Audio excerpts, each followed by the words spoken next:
Hello दोस्तों, एक बार फिर से आप सभी का हमारे यूट्यूब चैनल एचएससी टिप्स में स्वागत है। दोस्तों, आज के वीडियो में हम आपसे बात करने वाले हैं रिस्क असेसमेंट के बारे में। इस वीडियो के माध्यम से हम जानेंगे रिस्क क्या है, रिस्क असेसमेंट क्या है। फिर हम आपसे बात करेंगे रिस्क असेसमेंट के 5 स्टेप्स के बारे में कि क्या होता है। देन आफ्टर हम आपसे बात करेंगे रिस्क रेटिंग के बारे में कि कैसे हम रिस्क रेटिंग का स्कोरिंग करते हैं और प्रत्येक स्कोर कहाँ से आता है, इसके बारे में हम पूरा डीपली में समझेंगे। तो बने रहिए हमारे साथ वीडियो के आखिरी तक। तो आइए वीडियो को सीधे स्टार्ट करते हैं और सबसे पहले बात करेंगे रिस्क क्या है। The combination of likelihood and consequences is called risk. संभावना और उसके परिणाम के कंबाइनेशन को रिस्क कहते हैं, या फिर the likelihood that somebody will be harmed. कोई ऐसा कंडीशन जिसमें किसी को नुकसान हो सकता है, इसको रिस्क कहते हैं। अब हम बात करते हैं रिस्क असेसमेंट क्या होता है। तो रिस्क असेसमेंट एक सिस्टमेटिक प्रोसेस होता है जिसमें कार्यस्थल से जुड़े हजार्ड्स की पहचान करके उससे संबंधित रिस्क का मूल्यांकन किया जाता है। फिर उसे हटाने या कम करने के लिए उचित कंट्रोल मेजर्स को इम्प्लीमेंट किया जाता है। इस प्रोसेस को रिस्क असेसमेंट कहते हैं। अब हम बात करेंगे रिस्क असेसमेंट के स्टेप्स के बारे में। तो आइए जानते हैं। देखिए, रिस्क असेसमेंट में 5 स्टेप्स होते हैं। फर्स्ट स्टेप का आइडेंटिफाई द हजार्ड। इसमें खतरों की पहचान की जाती है। जो भी आपका एक्टिविटी चल रहा है उससे जो भी वर्क प्लेस रिलेटेड हजार्ड्स हैं उसको इसमें आइडेंटिफाई किया जाता है। नेक्स्ट सेकंड नंबर में आपका decide who might be harmed and how. इसमें आइडेंटिफाई किया जाता है कि किसको नुकसान हो सकता है और कैसे। ये जो सेकंड नंबर का जो स्टेप होता है इसमें रिस्क का आइडेंटिफाई किया जाता है कि क्या रिस्क हो रहा है और किसके लिए रिस्क हो रहा है, कौन व्यक्ति इसके कैटेगरी में आ रहा है। तो इन सब का इसमें आइडेंटिफाई किया जाता है। नेक्स्ट थर्ड नंबर में आपका evaluate the risk and decide on suitable control measures. यानी कि जो अभी हमने रिस्क आइडेंटिफाई किया उसका मूल्यांकन किया जाता है, ठीक है, और उसके लिए सुटेबल कंट्रोल मेजर्स क्या हो सकते हैं इसका डिसाइड किया जाता है। ओके। नेक्स्ट फोर्थ नंबर में आपका record your finding and implement them. इसमें क्या होता है, जो भी अभी तक हमने फाइंडिंग किया हुआ है, चाहे वो हजार्ड्स हो या फिर रिस्क है या फिर जो भी हमने रिस्क रेटिंग किया है, तो इन सब चीज़ों को रिकॉर्ड किया जाता है और जो हमने सुटेबल कंट्रोल मेजर डिसाइड किया है उसको इसमें इम्प्लीमेंट करना होता है, यानी कि लागू किया जाता है। नेक्स्ट फिफ्थ नंबर में आपका review your assessment and update if necessary. यदि आवश्यकता हो तो जो हमारा असेसमेंट हमने रिस्क का किया हुआ है इन सब चीज़ों को रिव्यू किया जाता है और ज़रूरत पड़ने पे इसको अपडेट भी करना होता है। बहुत सारे ऐसा सिचुएशन होता है जिसमें रिस्क असेसमेंट को हम लोग अपडेट करते हैं। जैसे कि मान लीजिए एक्सीडेंट इंक्रीज हो रहा है तो रिस्क असेसमेंट को रिव्यू करना होता है, या फिर कोई लीगल चेंजेज हो रहा है, या फिर आपका वर्क पैटर्न में चेंजेज हो रहा है, या फिर वर्क एक्टिविटी में चेंजेज हो रहा है, या फिर कोई नई टेक्नोलॉजी आ रही है, या फिर वर्क प्लेस में चेंजेज हो रहा है, या फिर आपका जो ऑडिटर है या फिर कोई सजेशन किसी के द्वारा दिया जाता है। तो इन सब स्थिति में रिस्क असेसमेंट का रिव्यू किया जाता है। तो ये फिफ्थ स्टेप में आता है। ओके। अब हम बात करेंगे रिस्क स्कोरिंग के बारे में, यानी कि रिस्क रेटिंग के बारे में, कि जब हम रिस्क असेसमेंट करते हैं तो उसमें जो हम नंबरिंग करते हैं, जो स्कोरिंग देते हैं, वो कहाँ से आता है, कैसे आता है, और साथ ही जानेंगे हम पूरा रिस्क असेसमेंट का जो फॉर्मेट होता है, कैसे कैसे प्रिपेयर करना होता है, क्या क्या क्राइटेरिया होता है एक रिस्क असेसमेंट में, ये सब हम जानने वाले हैं। तो देखिए, सबसे पहले ये आप हमारे इमेज में देखिए। जैसा कि आप देख रहे हैं ये एक रिस्क असेसमेंट का फॉर्मेट है। तो जब भी हमको रिस्क असेसमेंट करना होता है तो एक फॉर्मेट रेडी करना होता है, या फिर कई जगह क्या होता है कि क्लाइंट भी आपको रेफ़र कर सकता है कि हमको रिस्क असेसमेंट हमारे इसी फॉर्मेट में चाहिए, ठीक है। तो देखिए, ये जो रिस्क असेसमेंट है मैंने देखिए इसमें क्या कर रखा है। सबसे ऊपर में क्या आपका रिस्क असेसमेंट है। ओके, हाँ, आप रिस्क असेसमेंट प्रिपेयर कर रहे हैं तो भाई रिस्क असेसमेंट लिखना पड़ेगा। देन आफ्टर ये तो लोगो रहेगा आपके कंपनी का, आप यहाँ पे मेंशन कर सकते हैं, जैसे कि मैंने अपना एचएससी टिप्स का लोगो लगा रखा है। देन आफ्टर यहाँ पे देखिए असेसमेंट टाइप। तो असेसमेंट टाइप में यानी कि रिस्क असेसमेंट किस टाइप का आप बना रहे हैं, ठीक है। देखिए, रिस्क असेसमेंट 3 प्रकार के होते हैं, जेनरिक, स्पेसिफिक या फिर डायनामिक। तो आप कौन सा रिस्क असेसमेंट बना रहे हैं आपको यहाँ पे मेंशन करना होगा। देखिए, जेनरिक में क्या होता है कि सिंपल जो आप एक्टिविटी को कर रहे हैं, वर्क एक्टिविटी, उसके रिगार्डिंग ही केवल इसमें मेंशन होता है, जैसे कि आपका हजार्ड और रिस्क क्या है वो सब आप इसमें कैलकुलेशन करके इसमें डायरेक्ट डालते हैं।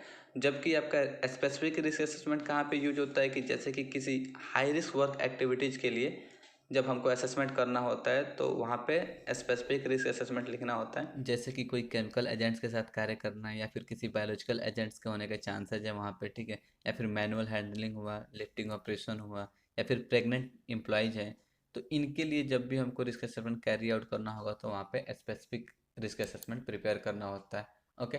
और एंड देन जो डायनामिक रिस्क असेसमेंट होता है, ये एक क्या होता है कि जो भी हम रिस्क असेसमेंट को प्रिपेयर करते हैं ना, वो किसी इम्प्लॉयज को ध्यान में रखते हुए किया जाता है, जैसे कि इसमें पूरा नेचर ऑफ वर्क, आपका इन्वायरमेंट, वर्क प्लेस, इन सब चीज़ों को इसमें कंसाइडर किया जाता है। ठीक है, तो इसमें क्या होता है कि जैसे कि आपका वर्क अलोन यानी कि लोन वर्किंग, या फिर कई जगह ऐसा भी कार्य होता है, ऐसा इन्वायरमेंट होता है जहाँ पे बाहरी वायलेंस होने के चांसेज होते हैं। ठीक है, कि हम यहाँ पे कार्य कर रहे हैं तो दूसरा कोई व्यक्ति क्या कर सकता है, अटैक कर सकता है। तो इन सब सिचुएशन में आपका डायनेमिक रिस्क असेसमेंट प्रिपेयर किया जाता है। ओके, तो इसको आप यहाँ पे मेंशन करिएगा। देन आफ्टर यहाँ पे ऑपरेशन या टास्क, कौन सा एक्टिविटी के लिए आप रिस्क असेसमेंट प्रिपेयर कर रहे हैं, तो यहाँ पे वो एक्टिविटी का नाम लिखना होता है, जैसे कि मैंने कटिंग ऑपरेशन लिखा है। ठीक है, यहाँ पे देखिए लोकेशन, कहाँ के लिए आप रिस्क असेसमेंट बना रहे हैं, कौन सा लोकेशन के लिए, तो आप यहाँ पे लोकेशन मेंशन करिएगा जहाँ पे आप बनाना चाहते हैं। देन आफ्टर यहाँ पे रिस्क असेसमेंट नंबर, एक नंबरिंग किया जाता है कि हमारा रिस्क असेसमेंट कितने नंबर का है। मान लीजिए एक ही आप रिस्क असेसमेंट तो नहीं बना रहे हैं, कई जगह क्या होता है कि कंपनी में एक ही रिस्क असेसमेंट में सारा एक्टिविटी कवर किया जाता है। कई जगह ऑर्गेनाइजेशन क्या होता है कि हर एक्टिविटी के लिए अलग अलग रिस्क असेसमेंट प्रिपेयर करता है, तो इसलिए यहाँ पे नंबरिंग भी किया जाता है। तो आपका कौन सा रिस्क असेसमेंट है, आपको यहाँ पे नंबरिंग देना होता है, या फिर क्लाइंट के द्वारा भी रेफर किया जाता है। ठीक है, यहाँ पे देखिए रिव्यूड बाई, जब आप रिस्क असेसमेंट को प्रिपेयर कर लेंगे तो इसका रिवीजन कौन करता है, तो आपका इसमें जाहिर सी बात है प्रोजेक्ट मैनेजर लेवल का या फिर साइट इंचार्ज का इसमें नाम आ सकता है। ठीक है, नीचे में देखिए यहाँ पे रिवीजन स्टेटस, रिवीजन स्टेटस में क्या होता है कि जब हम रिस्क असेसमेंट प्रिपेयर करते हैं, यदि फर्स्ट टाइम है तो रिवीजन 0 होता है। यदि इससे ज़्यादा अगर हम रिस्क असेसमेंट को रिव्यू कर रहे हैं, जैसे कि बहुत सारे सिचुएशन में रिस्क असेसमेंट को रिव्यू किया जाता है, जैसे कि मैंने आपको पीछे बताया था। ठीक है, तो वहाँ से अगर इसका इंक्रीमेंट हो रहा है, इसमें मतलब रिस्क असेसमेंट का नंबरिंग में आगे बढ़ रहा है, बार बार हम रिवीजन कर रहे हैं, तो यहाँ पे रिवीजन नंबर हमको ऐड करते जाने का है। ओके, देन आफ्टर यहाँ पे देखिए डेट, किस डेट में रिवीजन हुआ है, इसका बस सिंपली यहाँ पे डेट डाल देने का है। ओके, ये आपका प्रिपेयर हो गया। अब देखिए यहाँ से ये जो मेन फॉर्मेट यहाँ से स्टार्ट होता है आपका, अगर आप ये समझ गए तो समझिए कि आप रिस्क असेसमेंट को इजीली बना सकते हैं। ठीक है, देखिए इसमें क्या होता है, सबसे पहले आपका ये प्रोसेस, प्रोसेस में क्या होता है कि जो आपका एक्टिविटी है, जो आपका ऑपरेशन यानी कि टास्क जो है, उसका एक एक स्टेप बाय स्टेप हमको क्या क्या करने का है, उसको तोड़ तोड़ के प्रोसेस में फिलअप किया जाता है। ठीक है, मतलब स्टार्टिंग से ही। ठीक है, देन आफ्टर इसमें उसका क्या हजार्ड है, जब आप उस स्टेप को ब्रेक कर रहे हो, एक एक पार्ट को तोड़ रहे हो, तो प्रत्येक पार्ट्स के क्या क्या हजार्ड हो रहे हैं, इसको इसमें मेंशन किया जाता है। देन आफ्टर जो हजार्ड्स है उसका रिस्क क्या हो सकता है, उसका परिणाम क्या हो सकता है, तो इसको यहाँ पे मेंशन किया जाता है। देन आफ्टर सेवेरिटी, जो वो परिणाम है, जो उसका मतलब सेवेरिटी है। ठीक है, रिस्क का जो परिणाम आएगा यानी उसको सेवेरिटी बोलते हैं, या फिर कॉन्सिक्वेंसेस भी बोला जाता है। ठीक है, तो इसमें आपका जो है कि क्या हो सकता है, किस टाइप का, हम आगे में जब नंबरिंग बताएंगे तो वहाँ पे आपको आसान से इससे समझ में आ जाएगा। तो इसका सेवरिटी इसमें लिखते हैं, और यहाँ पे इसका प्रोबेबिलिटी लिखते हैं, यानी कि होने के चांसेस कब हो सकते हैं, तो इसके लिए एक नंबरिंग काउंटिंग किया जाता है, इसके थ्रू इसमें मेंशन किया जाता है। तो इस नंबर का क्या मतलब होता है हम आगे में बताने वाले हैं, एक एक नंबर के बारे में बताएंगे। देन आफ्टर यहाँ पे इसका इनिशियल रिस्क निकलता है, यानी सेवेरिटी इंटू प्रोबेबिलिटी का मल्टीप्लिकेशन से हमारे यहाँ पे इनिशियल रिस्क निकलेगा। अब ये जो रिस्क निकला है इसको अब हम कैलकुलेशन करेंगे, तो यहाँ पे आ गया। एंड देन आफ्टर जो अब इसका जो कंट्रोल मेजर्स होता है, हमको इसमें मेंशन करना पड़ता है पूरा कंट्रोल मेजर्स, तभी तो हम रिस्क को कवर करेंगे। देन आफ्टर उसको हम एक्सेप्टेबल लेवल तक कैसे ला सकते हैं, यहाँ पे उसको कंट्रोल मेजर डाला जाता है। अब हम इसका कंट्रोल मेजर अप्लाई कर दिए, देन आफ्टर अगेन इसका सेवरिटी क्या होगा कंट्रोल मेजर्स अप्लाई करने के बाद, फिर इसका प्रोबेबिलिटी क्या होगा, देन आफ्टर इसका एक्चुअल रिस्क क्या होगा। अब दोबारा से इसको हम फिर से कैलकुलेशन करेंगे, एंड देन ये जो हमने कंट्रोल मेजर्स अप्लाई किया है इसका जो एक्शन टेकिंग, मतलब एक्शन किसके द्वारा लिया जाएगा, तो इसमें मेंशन किया जाता है। एंड द लास्ट में आपका इधर में आता है प्रायोरिटी, जो हमारा रिस्क आएगा ना उसके हिसाब से एक उसमें भी नंबरिंग किया जाता है कि कितने नंबर है, तो इसका क्या रेंज आता है। ठीक है, हम आगे में इसमें बात करने वाले हैं। ठीक है, यानी कि कब हाई होगा, कब मीडियम होगा, कब लो होगा। ठीक है, तो इसमें आपको मालूम होगा। तो ये क्राइटेरिया को हम स्टेप बाय स्टेप समझेंगे, जाहिर सी बात है प्रोसेस हजार्ड रिस्क आप समझ गए, अब समझेंगे हम severity, probability, and then after समझेंगे हम प्रायोरिटी। तो इन तीन चीज़ों को अब हम अलग अलग बताने वाले हैं, तो आइए देखते हैं। सबसे पहले देखेंगे सेवरिटी के बारे में। तो सेवरिटी क्या होता है, जो हजार्ड या रिस्क है उसका क्या इफेक्ट पड़ने वाला है उसी को सेवरिटी बोलते हैं। तो देखिए इसका कैटेगरी देखेंगे, डिस्क्रिप्शन देखेंगे, और इसका स्कोरिंग क्या होता है ये देखते हैं। तो देखिए सबसे पहले इनसिग्निफिकेंट होता है, ठीक है, इसका स्कोरिंग 1 होता है। इसमें क्या होता है कि यह एक प्रकार का ऐसा सिचुएशन है जिसमें व्यक्ति को थोड़ा बहुत खरोच आ सकता है, जिसको कोई फर्स्ट एड मेजर्स के द्वारा इसको कंट्रोल किया जा सकता है और देन आफ्टर वो व्यक्ति अपने कार्य को कंटिन्यू कर सकता है, ठीक है। तो इसके लिए स्कोरिंग 1 दिया जाता है। देन आफ्टर माइनर, माइनर में क्या होता है कि व्यक्ति को थोड़ा सा चोट लग सकता है, हो सकता है स्क्रैच कट्स, ठीक है, इन सब चीज़ों का हो सकता है, जिसको कि मेडिकल ट्रीटेड केसेस देना होता है और उसके बाद से वो व्यक्ति कार्य नहीं कर सकता है, यानी कि कार्य करने लायक नहीं होता है, यानी कि उसको रेस्ट देना पड़ता है, ठीक है। जैसे मान लीजिए कहीं कट गया, तब हम उसका ट्रीटमेंट कर दिए, देन आफ्टर वो कार्य तो नहीं कर पाएगा, तो इसको एक आध दिन में रिकवर हो जाता है, ठीक है। तो इसके लिए स्कोरिंग 2 दिया जाता है। And then after moderate, moderate में क्या होता है कि व्यक्ति को तो चोट लगा है जिसको हम किसी डॉक्टर या फिर हॉस्पिटल के द्वारा ही इसको हम कवर कर सकते हैं, लेकिन इसको भी टाइम लगेगा।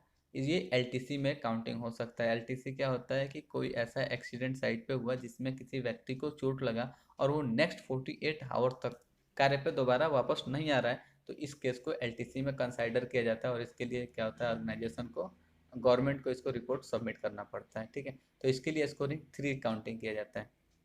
देन आफ्टर मेजर, मेजर में क्या होता है कि किसी व्यक्ति को परमानेंट डिसेबिलिटीज हो सकती है या फिर सिंगल फैटिलिटी भी हो सकती है, ठीक है। तो उसका मतलब ये इफेक्ट पड़ सकता है, जो उसका हजार्ड्स है उसका ये इफेक्ट पड़ेगा कि किसी व्यक्ति की जान जा सकती है, तो इसके लिए स्कोरिंग 4 काउंटिंग किया जाता है। देन आफ्टर होता है कैटास्ट्रोफिक, इसमें क्या होता है कि मल्टीपल फैटिलिटीज हो सकती है, बहुत ज़्यादा आदमी मारा जा सकता है एक साथ। जैसे कि मान लीजिए इसका फोल्डिंग पे कार्य चल रहा है और इसका फोल्डिंग कोलैप्स हो गया, तो उसमें क्या होगा, ज़्यादा आदमी कार्य कर रहे हैं, वहाँ पे कुछ भी हो सकता है, तो उसमें तो ये हाई रिस्क में आता है, ठीक है। तो इसमें इसका स्कोरिंग जो होता है 5 होता है। तो ये पूरा जो क्राइटेरिया है आपका सेवरिटी के लिए है। इसी के माध्यम से जब भी हमको स्कोरिंग देना होता है 1 2 3 4 5, यहीं से हम उठा के वहाँ पे डालते हैं, ठीक है। बहुत कन्फ्यूजन होता है लोगों को कि ये कहाँ से आता है। आई थिंक आपको समझ में आ गया होगा। अब हम बात करेंगे प्रोबेबिलिटी के बारे में। प्रोबेबिलिटी यानी कि प्रायिकता, इसको लाइक्लीहुड भी बोला जाता है। तो प्रोबेबिलिटी क्या होता है कि द लाइक्लीहुड और चांस ऑफ एन इवेंट अक्यूरिंग, यदि कोई घटना घटित हो रही है तो कितने चांस में हो रही है, यानी कि कब हो रही है, इसका एक अनुमान लगाया जाता है। तो इसी को बोलते हैं प्रोबेबिलिटी, यानी कि होने के चांसेस। तो आइए देखते हैं इसमें क्या होता है। यदि रेयर है, रेयर यानी कि मान लीजिए कि कभी हमने ऐसा सुना ही नहीं, जो कि संभव ही नहीं है, यानी कि इम्पॉसिबल है, तो इसके लिए आपका जो फैक्टर होता है 1 काउंटिंग किया जाता है।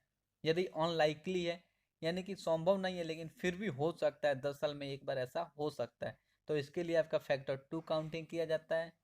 यदि पॉसिबल है, हाँ ये संभव है, हो सकता है, 1 in 3 years यानी 3 साल में एक बार हो सकता है ऐसा घटना, तो इसके लिए आपका रेटिंग 3 काउंटिंग किया जाता है। यदि वेरी लाइकली है, यानी कि इसकी बहुत ज़्यादा संभावना है, यानी कि हो सकता है, ठीक है। तो यदि इसके लिए एक रेटिंग है आपका, अगर 6 मंथ में एक बार ऐसी घटना हो सकती है, हाँ मैंने सुना यहाँ पे रिपीटेड होती रहती है, तो इसके लिए काउंटिंग 4 किया जाता है, यानी जो आपका फैक्टर है 4 लिया जाता है। यदि सर्टेन टू अक्यूर, अरे भाई ऐसा तो बार बार होता है, यानी ये पक्का हो सकता है, निश्चित है, निश्चित रूप से हो सकता है, यानी पर वीक ऐसा रिपीटेड केसेस कहीं ना कहीं होते रहते हैं, तो इसके लिए आपका रेटिंग 5 काउंटिंग किया जाता है। तो ये क्राइटेरिया होता है प्रोबेबिलिटी के लिए कि किस कौन सा रेटिंग हम देंगे किस सिचुएशन में। ओके, देखिए इसमें क्या होता है, जो आपका प्रोबेबिलिटी होता है इस पर अदर भी बहुत सारे इफेक्ट पड़ते हैं, तो कुछ फैक्टर्स को कंसाइडर किया जाता है जब भी हम रिस्क असेसमेंट करते हैं, तो वहाँ पे जैसे कि frequency of exposure to the hazard, मतलब कि जो हजार्ड है उसका एक्सपोजर जो है उसका बार बार होना है। तो इसमें क्या होगा, मान लीजिए जैसे कि आप एक ही कार्य को बार बार करेंगे तो उसमें आपके लिए ज़्यादा रिस्क होगा, तो ये इसका इफेक्ट पड़ता है। या फिर training knowledge and experience of people, जो आदमी वहाँ पे कार्य कर रहा है, मान लीजिए उसके पास नॉलेज नहीं है, जानकारी नहीं है उसके बारे में, या फिर उसका कम एक्सपीरियंस है काम के बारे में, तो इसके लिए जो लाइक्लीहुड में होता है चेंजेज होते हैं, यानी उसका इफेक्ट उसके लिए ज़्यादा हो जाएगा ना। तो कुछ ऐसे मतलब सिचुएशन होते हैं, तो इसको कंसाइडर किया जाता है। या फिर इन्वायरमेंट, इन्वायरमेंट का भी इफेक्ट पड़ता है लाइक्लीहुड पे, यानी कि किसी भी रिस्क में हम इन्वायरमेंट को भी कंसाइडर करेंगे जब रिस्क असेसमेंट करेंगे, तो ठीक है। Types and condition of tools and equipment, जो हम टूल्स और इक्विपमेंट का यूज करते हैं वो किस प्रकार का हम यूज कर रहे हैं, किस कार्य के लिए कौन सा इक्विपमेंट यूज कर रहे हैं, सूटेबल है कि नहीं है, ठीक है। या फिर जो इक्विपमेंट है वो सही कंडीशन में है कि नहीं है, तो इन सब चीज़ों को भी कंसाइडर किया जाता है जब रिस्क असेसमेंट किया जाता है। तो अब देखिए, जब हम रिस्क असेसमेंट का जो हमारा स्कोर है वो जब हम प्राप्त कर लेंगे सेवरिटी और प्रोबेबिलिटी के मल्टीप्लिकेशन से, तो जो इसका रिस्क का स्कोर आएगा, ठीक है, उससे हम आइडेंटिफाई करते हैं कि हमारा रिस्क किस लेवल का है और इस सिचुएशन में हमें क्या करना चाहिए, इसकी प्रायोरिटी क्या होगी, जो मैं आपको बताया था ना, प्रायोरिटी के बारे में आगे हम बताएंगे। तो देखिए, यदि हमारा रिस्क का लेवल 1 से लेके 3 तक है, यानी 1 से 2 3, तो इस स्थिति में हमारा जो रिस्क होगा लो रिस्क में होगा, और इस प्रकार के रिस्क में हम एक्सेप्टेबल रिस्क में ये आता है, इसमें हम कार्य को कर सकते हैं और इसके लिए प्रायोरिटी 4 दी जाती है, ठीक है। देन आफ्टर यदि हमारा रिस्क का स्कोर 4 to 6 है, तो वो मॉडरेट रिस्क में आता है। इस सिचुएशन में जो हमारा मेजर्स रिक्वायर्ड इन 6 मंथ होता है, यानी कि इसमें हमको 6 मंथ में फिर से हमारा रिस्क असेसमेंट को इसमें रिव्यू किया जाता है और कुछ इम्प्लीमेंटेड इसमें चाहिए, और इसके लिए जो हमारा प्रायोरिटी होता है 3 होता है, ठीक है। देन आफ्टर आपका 8 to 12, इसमें हमारा हाई रिस्क में आता है। ये हमारा रिस्क का स्कोर यदि 8 to 12 है, 8 से 12 के बीच में, आप बोलेंगे इधर 7 क्या है, तो जब हम अपना 5/5 का जो हमारा रिस्क मैट्रिक्स होता है वहाँ पे आप देखेंगे इसका कैलकुलेशन कैसे हो रहा है। जैसे कि आप देखिए, इसमें कुछ ऐसे भी वर्ड है जो कि मल्टीप्लिकेशन से बनते हैं, तो जाहिर सी बात है इसमें 7 नहीं है यहाँ पे, ठीक। तो 8 to 12 है, तो हमारा हाई रिस्क में आएगा और इस सिचुएशन में हमको इमीडिएट मेजर्स को अप्लाई करना होता है, ठीक है। तो एंड देन इसका जो प्रायोरिटी होता है 2 होता है। देन आफ्टर यदि हमारा रिस्क का स्कोर 15 to 25 है, तो ये एक्सट्रीम हाई रिस्क में आता है। इसके लिए जो हमारा इंटरप्रिटेशन होता है, इसमें क्या होता है कि do not take off the work until measures taken, जब तक कि हम कंट्रोल मेजर्स को अप्लाई नहीं कर देते तब तक कि हमको आगे कार्य नहीं करने का है। और ये इसका जो प्रायोरिटी होता है फर्स्ट होता है, यानी कि प्रायोरिटी के हिसाब से हम आइडेंटिफाई कर सकते हैं कि हमें किस तरह की प्रिकॉशन की ज़रूरत है। तो ये हमारा पूरा रिस्क स्कोर इंटरप्रिटेशन का एक हमारा चार्ट होता है, ठीक है। तो आई थिंक आपको ये समझ में आया होगा। अब देखिए, जब हमारा ये रिस्क असेसमेंट पूरा ये हमारा हमने स्कोरिंग दे दिया, सब कुछ हो गया। अब नीचे में ये देखिए, नीचे में क्या होता है कि जो हम रिस्क असेसमेंट के जो नंबरिंग का हम यूज करते हैं, तो उसमें सेवेरिटी, प्रोबेबिलिटी और प्रायोरिटी का क्या मतलब होता है, उसके वैल्यू को यहाँ पे मेंशन करना होता है। एंड देन नीचे में देखिए, ये रिस्क असेसमेंट को प्रिपेयर करते हैं, तो अब हमको किसने प्रिपेयर किया, किसने इसका रिव्यू किया और किसके द्वारा ये अप्रूव होता है, ठीक है, उसका नाम, उसका साइन और किस डेट में हो रहा है, ये सब यहाँ पे फिलअप किया जाता है, ठीक है। तो इस प्रकार से जब अप्रूव्ड हो जाता है हमारा रिस्क असेसमेंट, तो हम अपने कार्य को स्टार्ट कर सकते हैं। अर्थात कि यहाँ पे ये क्लियर हो रहा है कि रिस्क असेसमेंट को हमें अपने कार्य को स्टार्ट करने से पहले प्रिपेयर करना होता है, ठीक है।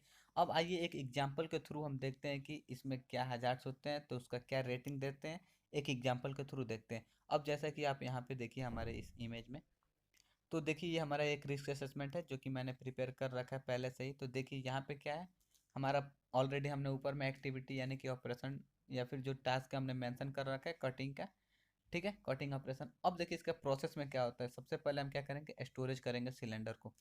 भाई ये सिलेंडर रहेगा तो ही तो कार्य करेंगे। स्टोरेज के दौरान हजार्ड्स क्या है वहाँ पे, एक्सटर्नल फायर का और या फिर जो हीट है उसका वहाँ पे हजार्ड्स क्रिएट हो रहा है, या फिर जो डिसॉल्व पैकिंग यानी पैकिंग अगर अच्छे से नहीं है तो इसका एक हजार्ड क्रिएट होगा। तो इसके लिए रिस्क क्या हो सकता है, chances of fire and material damage, fire हो सकता है और मटेरियल का नुकसान हो सकता है, ठीक है। तो जाहिर सी बात है, ये जब फायर होगा तो आपको मालूम है ना जो सिलेंडर होता है कितना खतरनाक होता है। तो इसमें हमने सेवरिटी 4 लगा रखा है, यानी कि 4 बोले तो ये सिंगल फर्टिलिटी इसमें हो सकती है या फिर किसी को परमानेंट डिसेबिलिटी टाइप के भी केसेस हो सकते हैं, ठीक है। तो इसके लिए हमने रेटिंग 4 दिया। देन आफ्टर इसका प्रोबेबिलिटी के लिए, तो प्रोबेबिलिटी ऐसे केसेस कहीं ना कहीं हमेशा आपको भी ऐसे आइडेंटिफाई कर सकते हैं कि बार बार ऐसी घटनाएं घटित होती है, एवरी 6 मंथ पे आई थिंक होता ही रहता है कहीं ना कहीं, ठीक है, सिलेंडर से रिलेटेड एक्सीडेंट। तो यहाँ पे इसका प्रोबेबिलिटी भी 4 लिया हमने। तो इसका इनिशियल रिस्क कितना निकला, 16 निकला। तो जब 16 निकला तो हमारा रिस्क रेटिंग के हिसाब से ये किस में आ रहा है, एक्सट्रीम हाई में आ रहा है। तो अब हमको यहाँ पे तुरंत, हम जब तक इसमें कंट्रोल मेजर अप्लाई नहीं करते तब तक हम कार्य को स्टार्ट नहीं कर सकते। तो देखिए हमने यहाँ पे कंट्रोल मेजर्स अप्लाई कर दिया पूरा। तो सिलेंडर को स्टोरेज करने के लिए हमको कंट्रोल मेजर्स क्या क्या देखना होगा, close oxygen and acetylene cylinder valves, उसका जो सिलेंडर है ऑक्सीजन और एसिटिलीन का उसको वाल्व को बंद करना होता है, ठीक है। Keep away from ignition source and combustion material, combustion material या फिर इग्निशन सोर्स से इसको दूर रखने का है। Protect cylinder in a designated area using barricades and with properly secured, जो हमारा सिलेंडर है उसको एक स्पेशल एरिया में रखने का है और उस एरिया को हमको बैरिकेड करके रखने का है और उसको प्रॉपर सिक्योर करके रखने का है, ठीक है। And then provide proper signage, उस स्थान पे हमको साइनेज लगाने का है कि ये सिलेंडर का एरिया है। And then after treat empty cylinder as through same precaution, जो प्रिकॉशन लेते हैं हम फुल सिलेंडर के लिए, वही सेम प्रिकॉशन अपने को एम्प्टी सिलेंडर के लिए भी लेने का है, ठीक है। तो इस प्रकार से हमने यहाँ पे अब कंट्रोल मेजर्स भी अप्लाई कर दिए, ठीक है। अब देखिए जब हम कंट्रोल मेजर्स अप्लाई कर दिए देन आफ्टर अब हमारा सेवरिटी क्या होगा, तो मैंने यहाँ पे 3 रख रखा है, यानी कि ये भी अभी भी है केसेस जिसमें एलटीसी टाइप के परिणाम हो सकते हैं। तो अब देखिए हमने यहाँ पे प्रोबेबिलिटी के लिए भी यहाँ पे 2 काउंटिंग कर रखा है, यानी कि ये केसेस अभी भी कुछ चांसेज हैं कि ये ऐसे घटनाएं घट सकते हैं, ठीक है। तो यहाँ पे हमने प्रोबेबिलिटी भी निकल गया। तो अब इन दोनों के मल्टीप्लिकेशन से हमारा एक्चुअल रिस्क निकलेगा। तो एक्चुअल रिस्क कितना निकला, 6। जब ये 6 निकला तो ये हमारा किस में आ रहा है, जो हमारा रिस्क इंटरप्रिटेशन के हिसाब से इसका मॉडरेट रिस्क है। तो मॉडरेट रिस्क में क्या होता है कि मेजर्स रिक्वायर्ड इन 6 मंथ, यानी कि हर 6 महीना पे अभी हमको इस पर ध्यान देने का है, रिस्क असेसमेंट को रिव्यू करने का है और प्रॉपर कम्युनिकेशन इसका डिलीवर करते रहने का है अपने टीम के साथ। तो इस प्रकार से हम इस एक्टिविटी के थ्रू अपने वर्क को सेफली कंप्लीट कर सकते हैं, ठीक है। और इसका जो एक्शन टेकन बाई में देखिए, एक्शन बाई इंजीनियर या सुपरवाइजर, तो ये रिस्पॉन्सिबिलिटी होती है इंजीनियर या सुपरवाइजर का कि ये जो कंट्रोल मेजर्स हैं इसको इंश्योर करें, ओके। तो सेम इसी प्रकार से और भी जो भी हमारा स्टेप बाय स्टेप जो प्रोसेस में होता है उसको यहाँ पे मेंशन करना पड़ता है, और स्टेप बाय स्टेप उसका हजार्ड रिस्क और उसका सेवरिटी प्रोबेबिलिटी ऐसे इसका कैलकुलेशन कर करके यहाँ पे हमारा रिस्क असेसमेंट को प्रिपेयर किया जाता है। तो इस प्रकार से हमने आपको रिस्क असेसमेंट के बारे में स्टेप बाय स्टेप बताया। आई होप कि आपको समझ में आया होगा। तो दोस्तों इस प्रकार से हमारा आज का टॉपिक यहाँ समाप्त हुआ। मैं आशा करता हूँ कि यह वीडियो आपके लिए यूजफुल था। तो कैसा रहा यह वीडियो कमेंट बॉक्स में अवश्य बताएं, और साथ ही अगर आपने अभी तक हमारे चैनल को सब्सक्राइब नहीं किया है तो कृपया इसे सब्सक्राइब करें ताकि आने वाले वीडियो का नोटिफिकेशन आपको प्राप्त हो। तो दोस्तों मिलते हैं हम आपसे अगले वीडियो में एक नए टॉपिक के साथ, तब तक के लिए बाय बाय, टेक केयर।